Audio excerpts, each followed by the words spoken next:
Hi, this is Denise Matthew. Hope you're doing well. Back again for another week of the transits.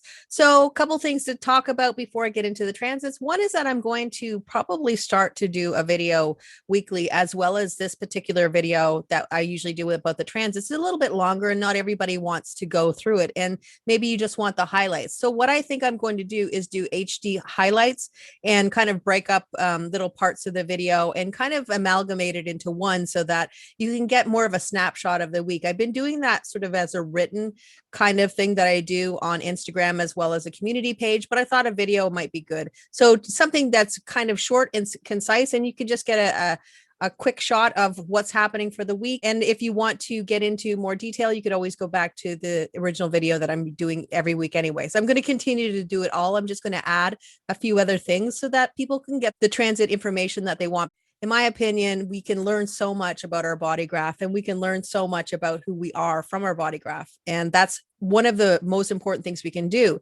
But when we add in the transits and sort of look at the energy all around us, it almost brings it home so that we can start to see the energy in play. And I think that when you actually see it from an experiential way, it can sometimes make it something more concrete for you so that you can remember that type of energy and you know that type of energy based on what you've seen.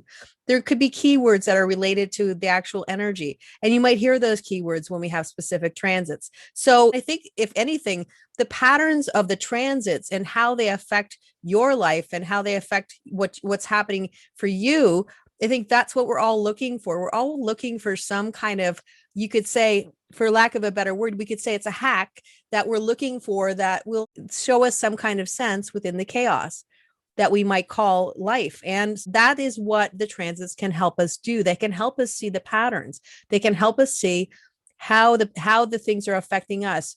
For instance, gate 53, we just had a big new moon with the gate 53 as well as gate 54. The thing about the gate 53 is it is about new beginnings. Now, until I actually started looking at the transits, I didn't really know that I actually was beginning a lot of things on the gate 53 with the gate 53 energy. It wasn't something that I even knew about, but yet that was something that I was actually doing. And it's kind of synchronistic and really interesting to see that there is a pattern within everything we're doing. And I think that sometimes can give us that security to know that we're not just floundering out here. We do have a guide. We do have some level of kind of giving us a heads up about what's happening.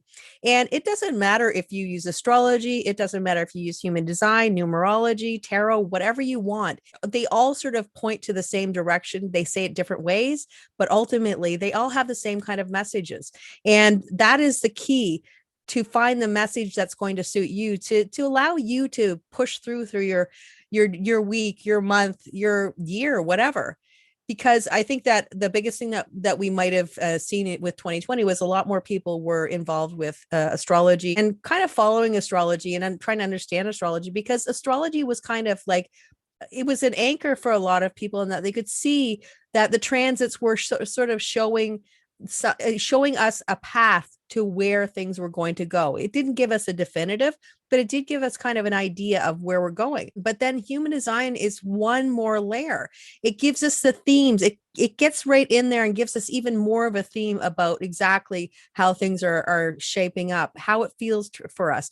And what I find interesting is that I will listen to an astrology forecast or something like that, and not really, and have done my human design transits and looked at all the transits that we're having, and hear the same keywords, and hear that it's going to be emotionally charged and all those types of things, and know that the 3955 transit is happening, so we're going to have full channel and emotional energy. So it doesn't matter how you get it, as long as you get it, because ultimately we want to be supported in this life. We want to know that we are supported. And when you listen to the transits and they connect with you, and you hear things and you see things in the real world, and you see how it connects to your chart and how you feel and those types of things, then it makes it all the more easier to live within the circumstances of what we call uncertainty. Uncertainty is one of the scariest things for us. And also, it brings a lot of fear. But when we have some concept of where we're going, that fear can be alleviated to a degree. And I know that it can be so helpful for people. And that's why I am so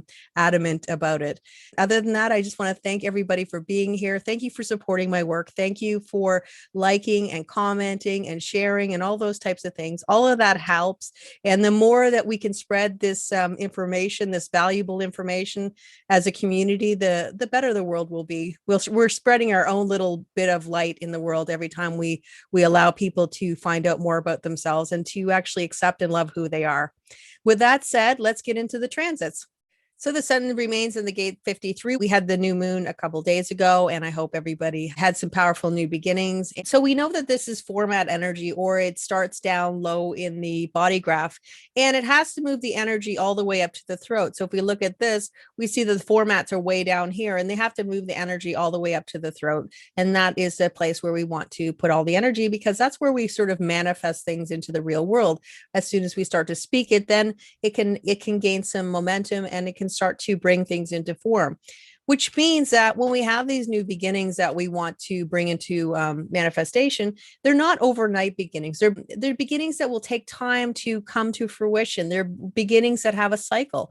And we always know that with a cycle, we have the beginning, the middle, and the end. So, and sometimes we have starts and stops within those cycles where things will not happen and then they'll start up again. I mean, that's the nature of experience. Anything that is abstract energy, like the gate 53 is abstract energy. With abstract energy, it's something we start and we don't really know where it's going to go. We have a few expectations, but that can shift as we go. And you kind of go on the ride and see how it all plays out. And that's kind of what this energy is all about. That's what this energy of new beginnings is about. It's a holding loosely of the idea of where you want to go with this. And again, you have these checkpoints where you can check in again. Like, for instance, the sun will be transiting the gate 42 in April 2022, and that maybe that will be a check-in. And we know that the gate 42, it can bring things to a close, or it can also kind of squeeze the last bit of goodness out of something, or it can be about closing, or it can be increasing to get the most out of that new beginning, basically.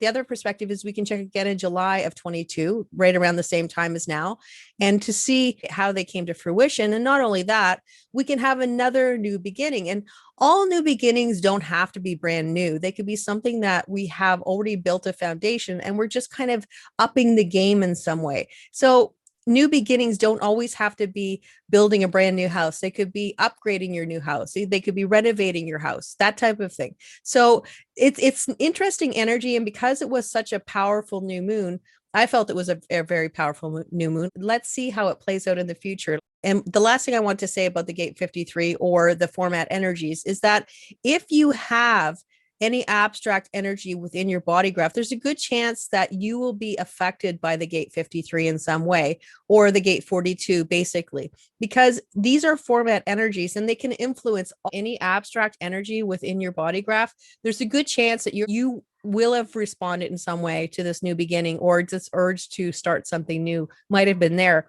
and you didn't even know it. July 12th, we have the sun moving into the gate 62. And now we're moving away from abstract energy into logical energy. And logical energy is about predicting the future. It is about patterns. It is about trying to find out where we are going. And with abstract energy, it's where it's looking to the past, what we've already accomplished. What are the memories that we've brought to this time in life? What can we learn from where we've been? So now we're looking at the patterns going forward. Now, the gate 62 is a throat gate. So this talks about this idea of naming everything in the world. So this is where we articulate about what things are called. If you have the gate 62, a lot of times you might have a gift with words in that you make up your own words or your own language. You might have an ability to be somebody who likes to research and to get into all the details, because there is a lot of detail work within this energy. So we want to get the details or the facts to back up our hypothesis or our opinions. That would be the standard way of calling it. So it's all about getting the details that you need to support any theories that you have, because ultimately we want to make sure that we can get our opinions, theories, hypotheses to get tested out. This is like a recipe that you would make for if you're going to bake a cake or if you're going to make something. So you're formulating a recipe. You don't have any tangible proof that this recipe will actually work. All you have is the recipe, but you've gone over it several times in your head and you've decided that in order to make a cake, you're going to need something to make it rise. You're going to need baking powder and all the things that you need to make this particular cake. The only way you're ever going to know if this recipe is actually going to be valid or it's going to have a good pattern so that you can make more cakes is if you actually test it. So with the Gate 62, you're getting in there, you're trying to get the details, you're trying to figure out all the things you need. So as soon as you're actually bringing this recipe to somebody and they look at it and on the recipe you have no measurements, you haven't really said how much of anything, you just basically giving a few ingredients, well, someone will say, well, that's not going to work, there's nothing there for us to actually do anything with. And that's where you need to go back and get more details. So that's exactly what this energy is all about. It's getting the details so eventually you can take that hypothesis or that invention or that thing that you really want to bring into manifestation. You have to get all the details so that other people can actually visualize what you're saying. And because of that, the Gate 62 has to be articulate in what they're explaining. That's where we get into this practicality perspective. The practicality is this ability to practically use the right words, to be succinct so that you can say, you know what, this is how I want to do it. And people can understand you. If you have an issue where they can't understand you, then automatically you're going to not have the support you want, because this is what it's all about. This is a place where, when we think about this, this is a projected energy and it comes from the ajna to the throat. We know that any energies that come from there, they don't have a motor.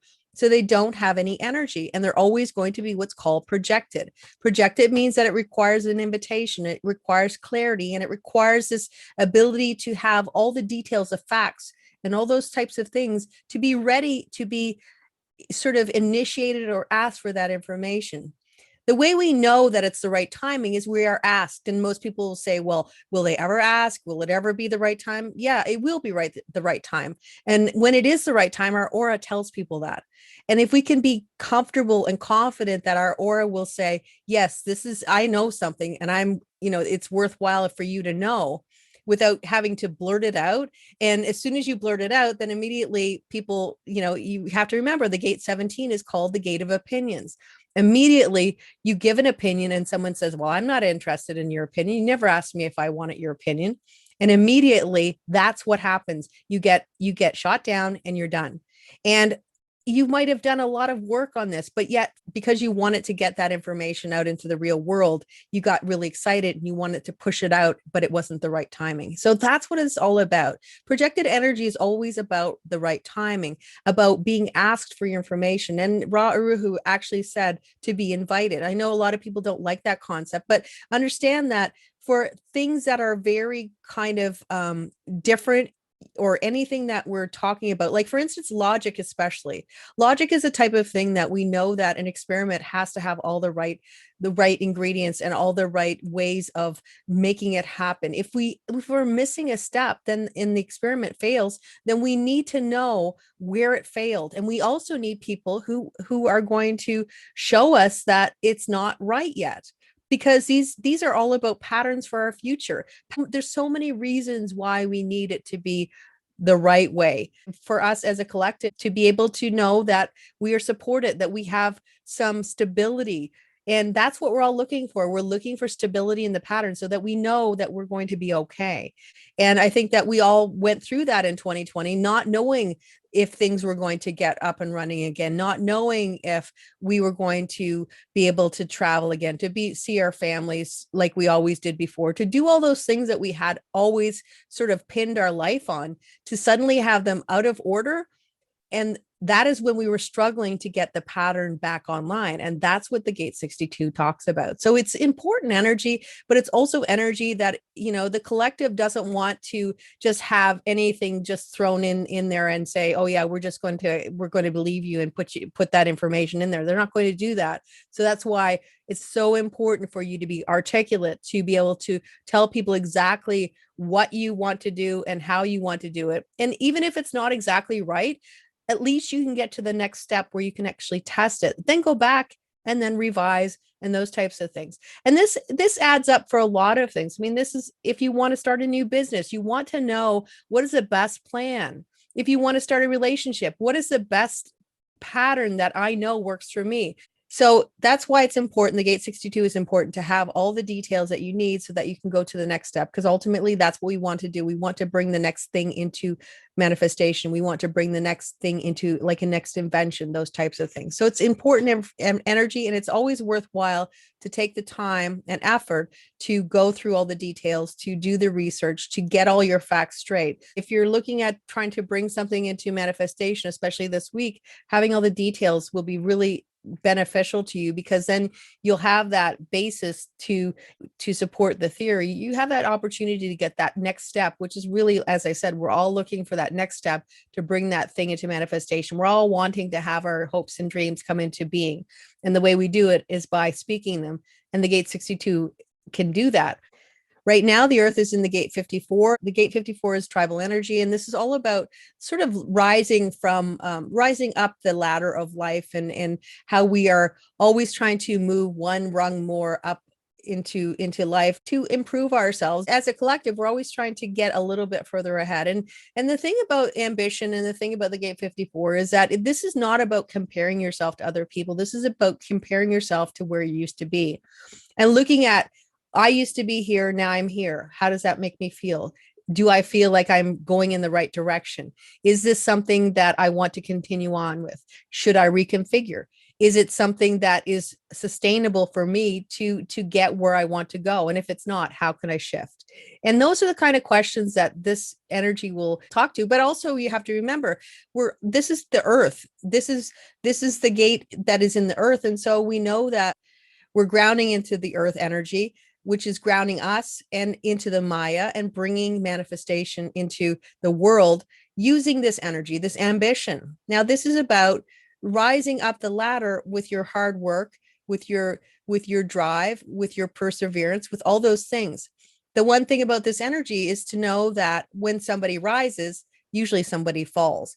And that's not a negative thing. Usually when somebody goes up, somebody comes down, because that's the nature of how life works. So for instance, if you get a promotion to a job, somebody who was doing that job before you no longer has that job. Maybe they've retired. Maybe they've gone to a different company or something like that. So it's not a negative thing. It just means that there's always going to be this level of movement going up and some people going down. There's always going to be some movement of people going one rung up on the ladder and one rung down, and to understand that that's part of the process. And if you're going one rung down, it doesn't mean you can't go back up. So always remember that this energy, sometimes if you do go one rung down, maybe that job wasn't for you. And maybe that's that message to say, okay, I don't want this anymore. And the universe told me that this is not for me anymore. So how can I shift and look at something different that makes me happier? This is like the idea that if you are going one rung down, you could say, what is the reasoning for it? So for instance, maybe you have this high level job, corporate job, and you feel like that doesn't make your heart sing. It doesn't speak to what you want to do in life. And in fact, it doesn't align with you in any way anymore. In fact, maybe it did in the past, but now it doesn't. So you take a job that is different. So you go out and you completely change, and you do, maybe, I don't know, you do something that you're doing landscaping for people, because you've always wanted to work in the earth and you've always wanted to make beautiful gardens for people. So you go one rung down, you could say, metaphorically, in that you're not making as much money as you were in that high level job, but yet the enjoyment, the love of what you're doing, the ambition to go back up that ladder is all there. So that's what this energy is talking about. And it really is a beautiful energy that grounds us into this idea of what exactly do we want to put our energy in? Where do we want to push our life forward? We can pursue the monetary gains, but there's also this, because it is a tribal energy, but most times we're also looking at how is it going to make me feel in the long run? How do I feel doing this job? Is it something that's aligned with me? And those are the kind of things that we can also see with moving forward in life and going up the rungs of the ladder. And on July 12th, we have the Earth moving into the gate 61. The gate 61 is interesting in that Pluto is already in the gate 61. The Pluto is in the gate 61 line 6. The interesting thing about Pluto being in the gate 61, so Pluto has been sort of in and out of the gate 61 for the last couple of years because Pluto moves extremely slowly. The key with Pluto is that it never leaves the gate the same after it's entered and left. It basically transforms that energy. Pluto is exalted in the 61 line 6, which means that when Pluto goes through the gate, it basically, there's a lot of people, it'll be in there for a while, and there's a lot of people that will be born with Pluto in the gate 61 line 6. What they're doing is they're bringing that energy for the exaltation of the gate 61. They're bringing the high energy, the higher perspective of this energy to the world. Basically how it works is that it's only going to be exalted as long as we have people still alive with that energy. So in other words, people who were born with Pluto in the gate 61 line 6. So we know that a lot of babies were born in the last couple of years, and they would have been born with the gate 61 line 6. So for the next 100 years, there's a good chance that as a collective, we will find or feel that energy of that exaltation of what it feels like for Pluto to be in there. So we can look back to 1773 and it probably about 100 years after to about 1873 to about that there, because that would be when we last had people that were born with that energy of the line 6. So sort of a ballpark figure. What exactly happened during those years, that 100 plus years, to kind of look at, because ultimately this is talking to the idea that it is mutating the way we are inspired through the mind and through thought. So what does that mean?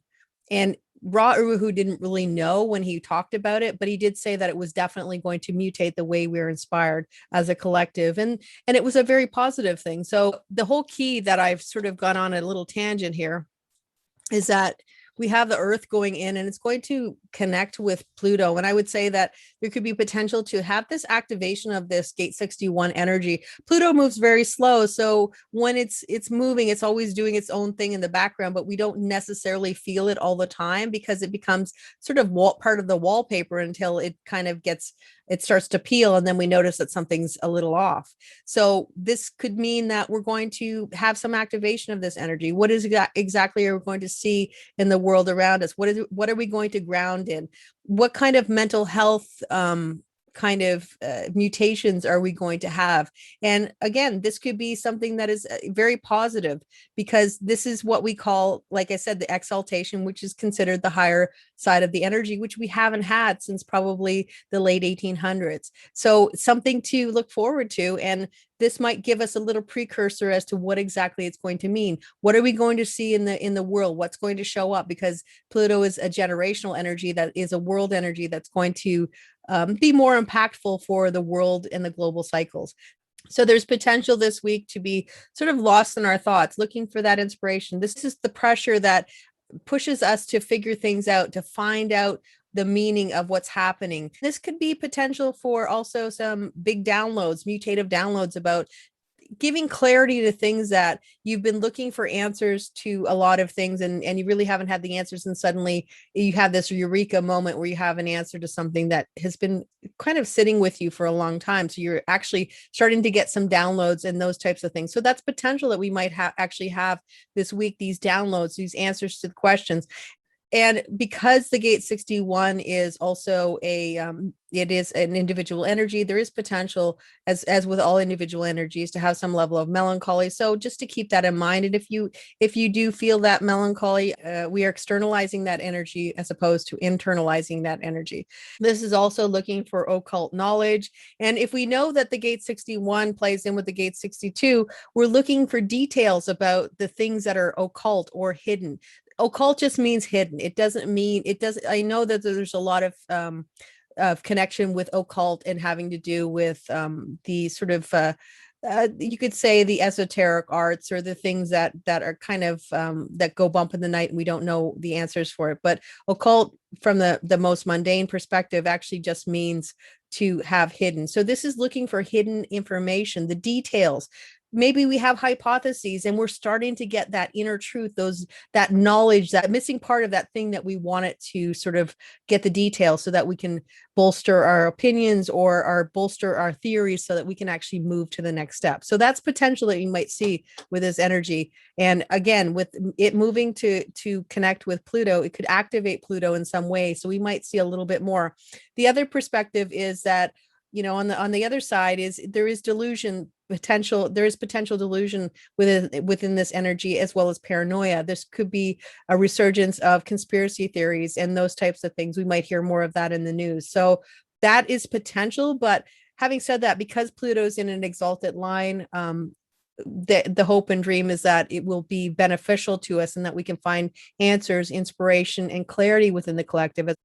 Right now, Mercury's in the gate 15. And the one thing about Mercury is that we know that it's moving a lot faster now. And it was because it was in retrograde, it sort of took its time to start to speed up again. Now it's moving really fast.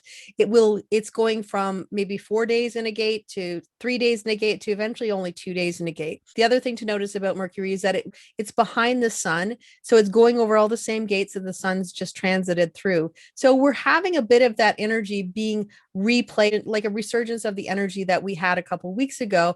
And it's kind of a reminder to say, what exactly are we doing with the energy?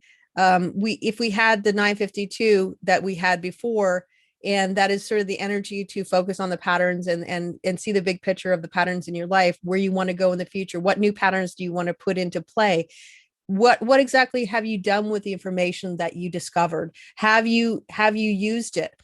And set some new patterns in motion. And if you haven't, there's always this opportunity to do it again, because we do have Mercury that eventually is going to move into the gate 53. So we have a new beginning. And Mercury is, it is all about communication and those types of things. So this could be actually starting to speak those energies, or to communicate those energies of the things that you want to do, so that they can start to happen, to get some manifestation, because ultimately that's what we want to do. We want to bring things into form that were only once a thought.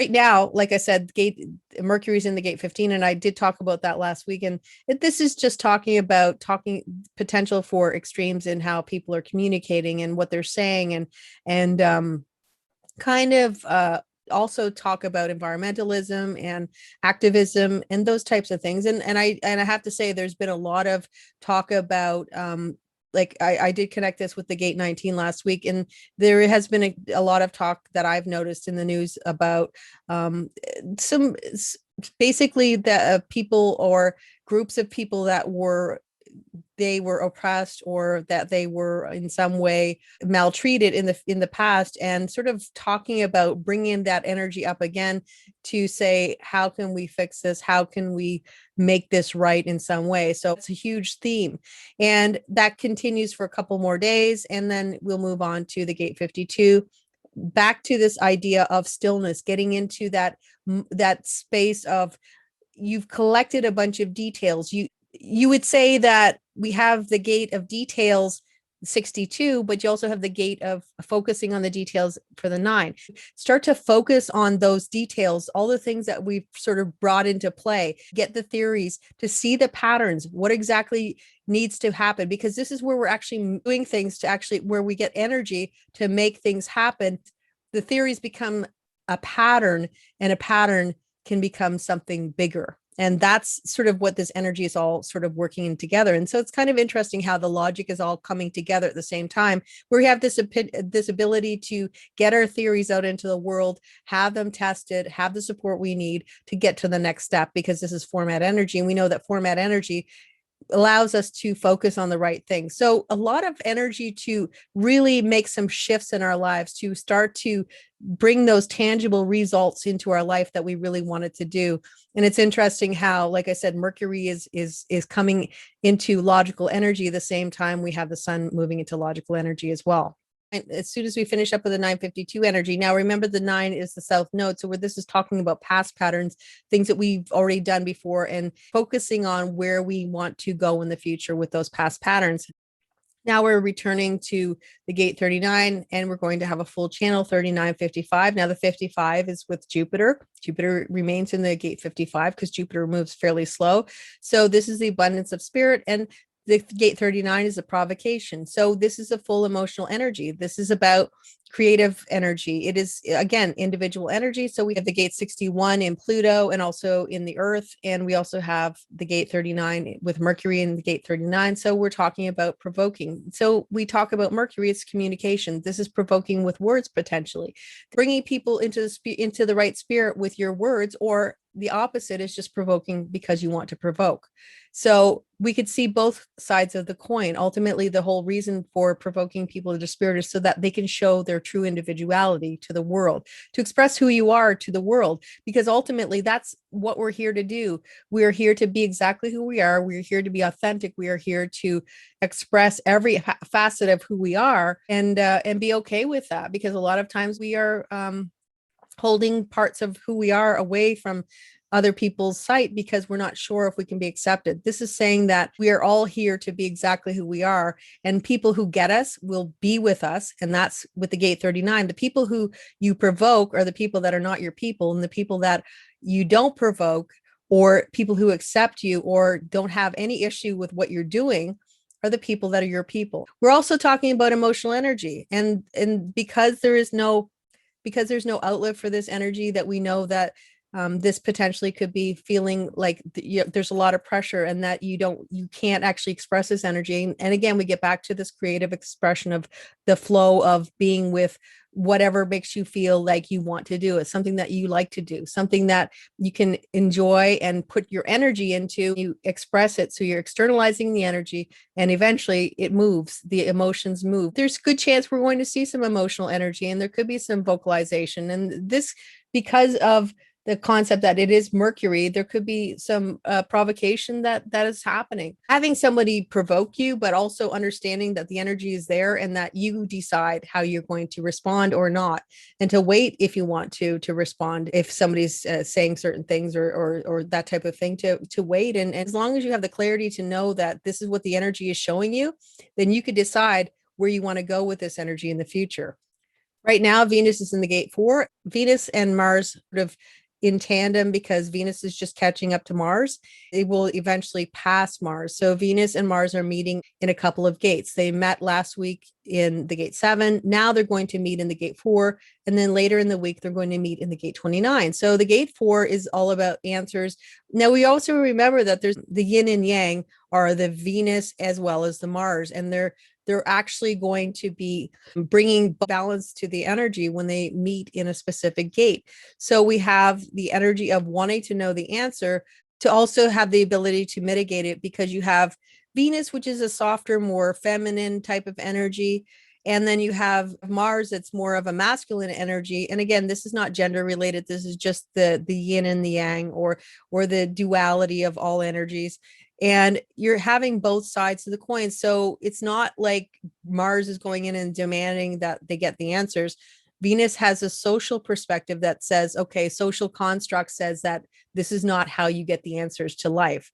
There's also this idea that we could have this resurgence of prove it to me, tell me what I need to know. But again, we could have Mars saying, I want the answers now. I want the answers yesterday. I want the pattern to be corrected, because ultimately this is trying to fix problems, trying to get things back online, trying to solve things that are not exactly right, because there's a need for some level of proof that things are okay.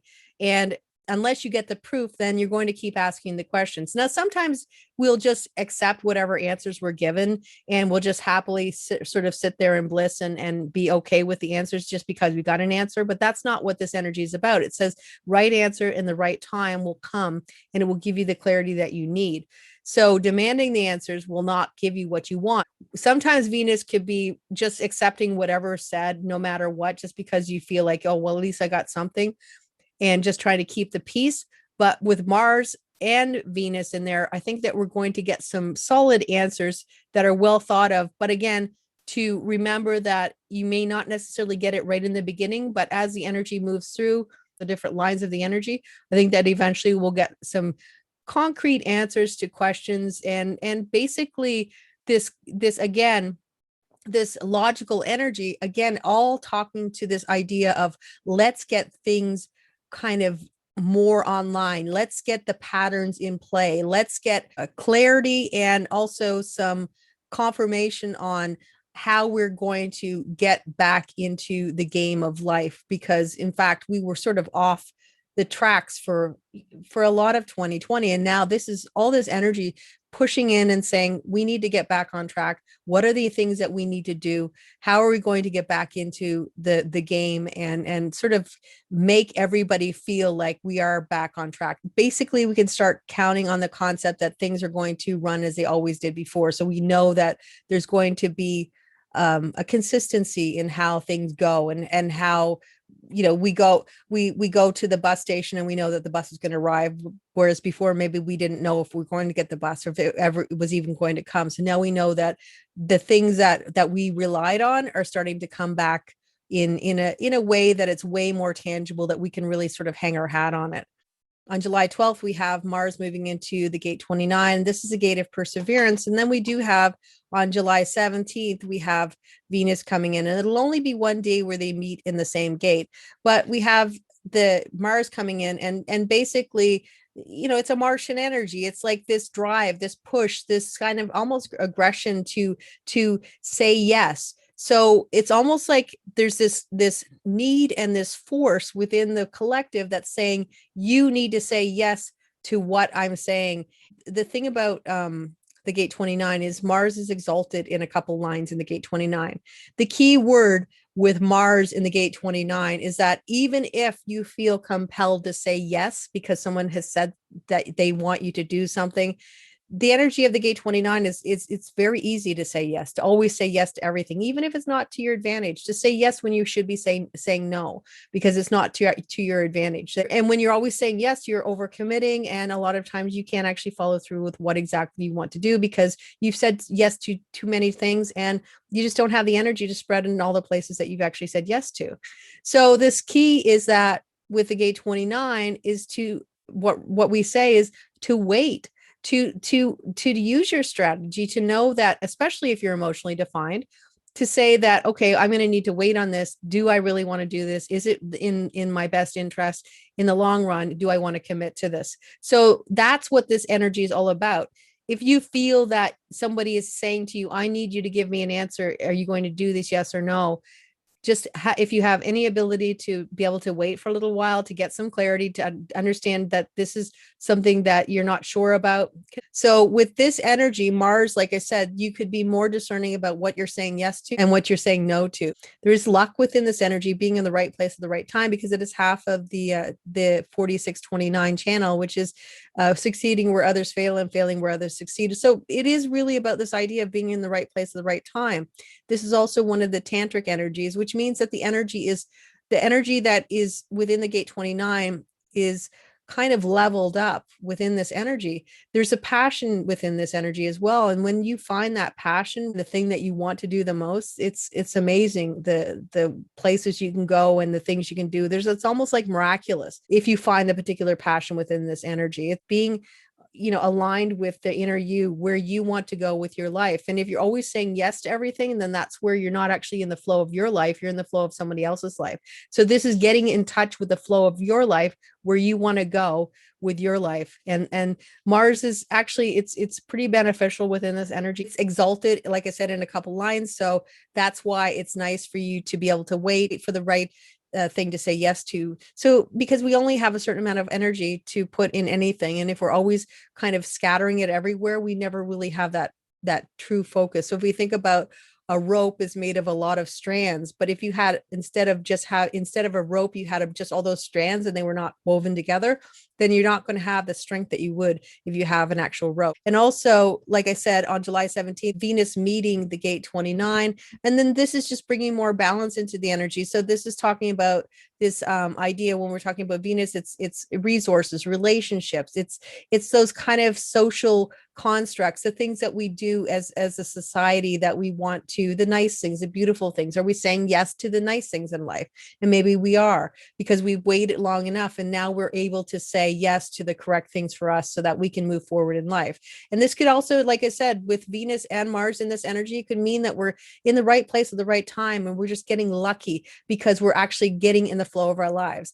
As long as we're using our strategy and our authority to guide us, generally that's what happens. We'll get in the right place at the right time. So it'll be interesting to see if we're getting some lucky breaks based on this energy.